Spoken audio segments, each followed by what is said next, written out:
Hey everybody, welcome to my messy room. Today I am going to do episode 7 of Game of Thrones season 1.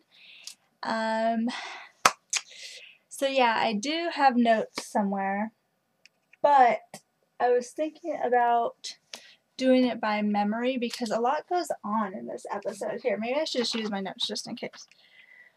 But I'm going to cover kind of a little bit scattered. It won't be exactly character by character. Some of it might not.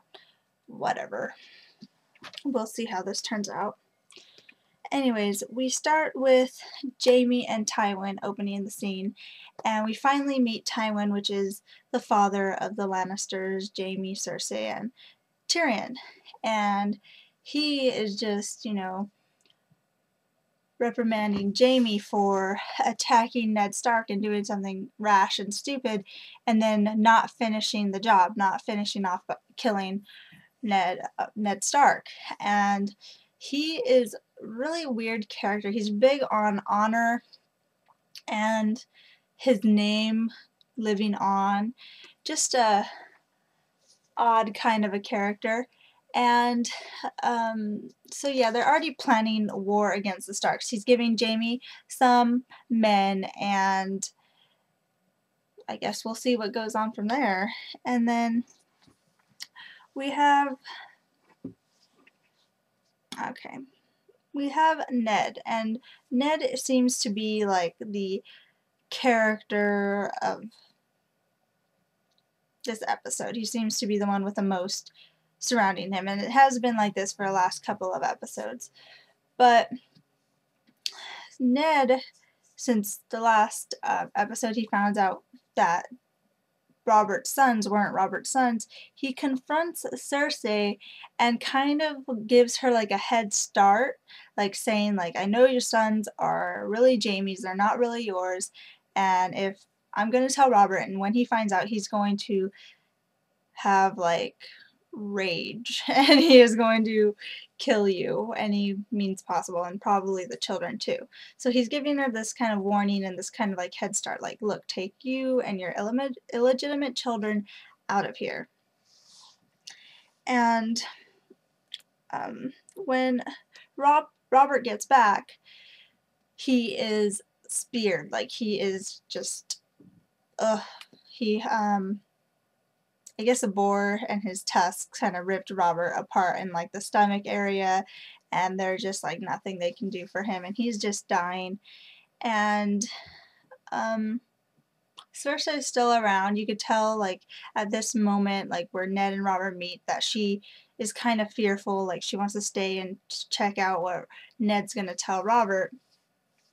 But Ned doesn't really tell him anything, and when he writes down Robert's last words, when Robert says, take the place as king until Joffrey comes to age. Ned doesn't write that. He writes until the rightful heir comes to the throne, because Joffrey isn't the rightful heir. And this is just where Ned's honor kind of comes in, because Ned knows he should tell Robert, but he doesn't want any harm to come to the Lannister children because they're children, and I'm pretty sure he doesn't want to break Robert's heart while he's dying. You don't want to find out on your deathbed that your children aren't your children. And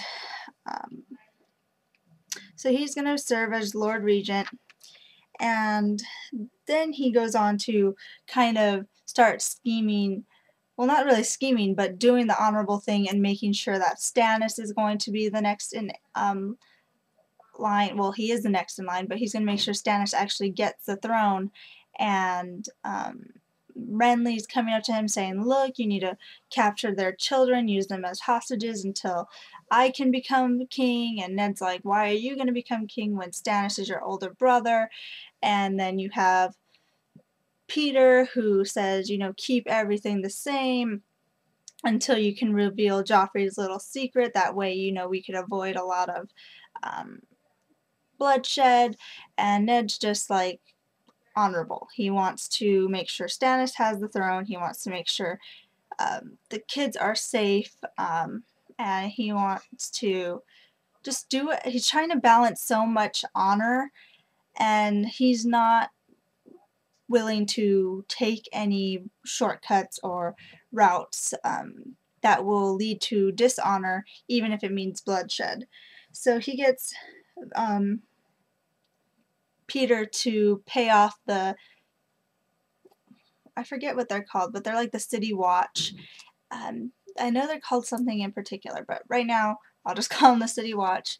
And he gets him to pay off the city watch to kind of have his back when he has to confront Cersei, because she isn't leaving. She's still there. And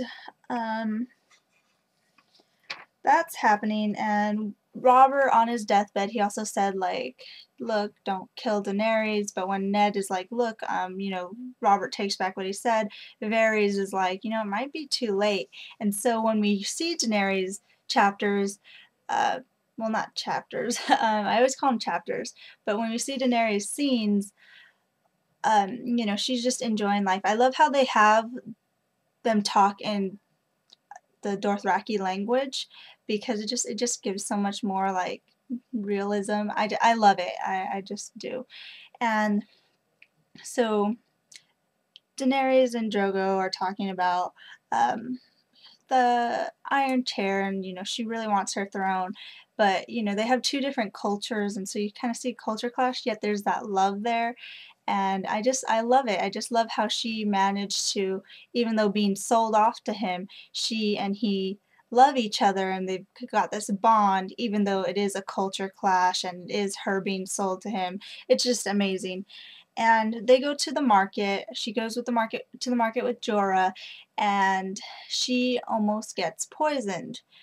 And Jorah actually saves her, and this is odd because he just got a royal pardon that he was able to go home, because remember, Ned put a price on his head for betrayal, but in order to redeem himself he spied on Daenerys, and so the point was for him to spy on her so she could die, and now here he is saving her, and I thought that was important as well.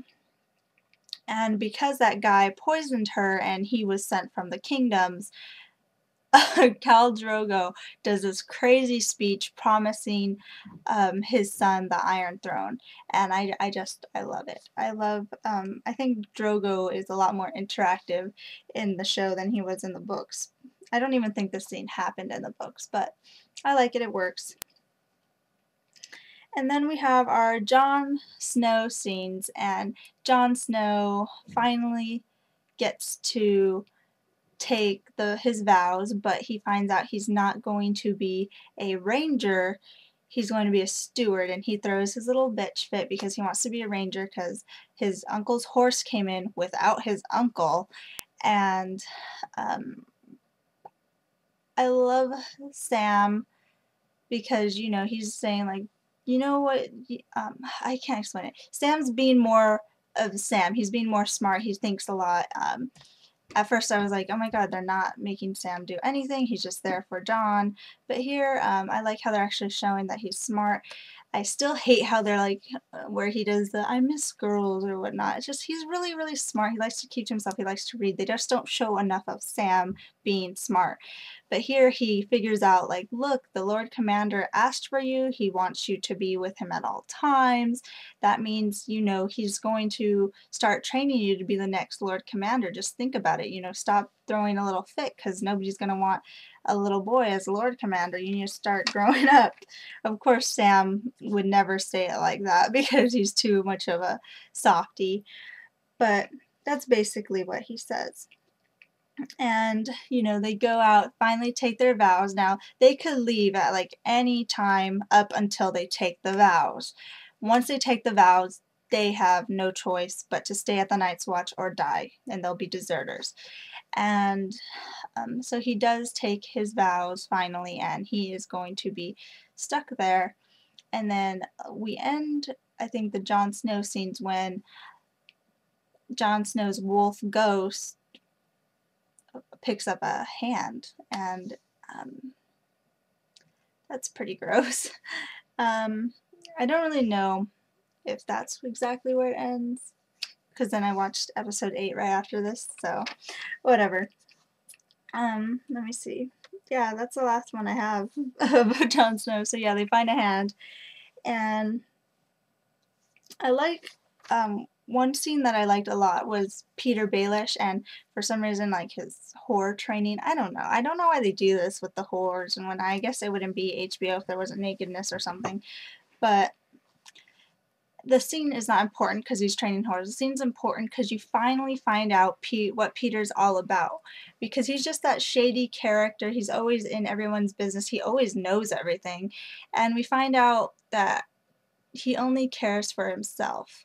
And what he really wants is just simply everything. And I love this about Peter Baelish because people usually have goals. They're like, oh, I want to be a lord. Oh, I want to be rich. Oh, I want to be a king. No, he wants everything. And so it just means like, where does everything stop? Like, do you literally mean everything? Just like, how far is this character willing to go if he wants everything? And it's just, I really love the character Peter Baelish, and I really want to um, continue on with his character. I hope they don't diminish him in any way because he really is an interesting character. And then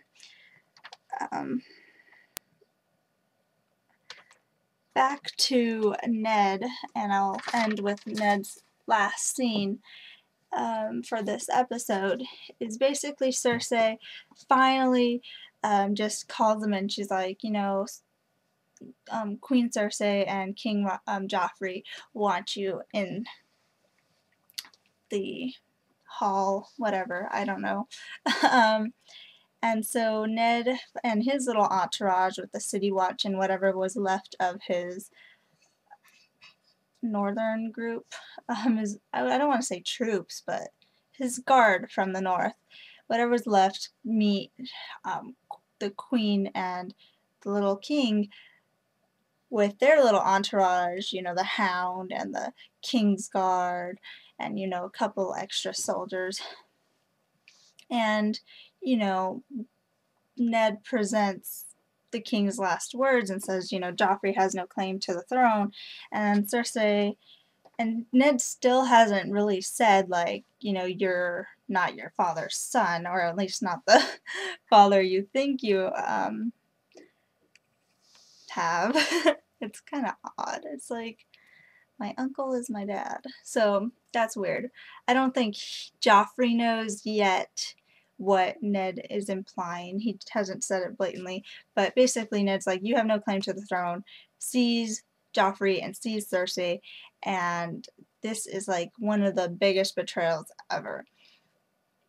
Instead of, you know, the City Watch versus the King's Guard, the City Watch kills the leftovers of Ned's guard, and then Peter Baelish himself holds a knife up to Ned's throat and says, I told you not to trust me.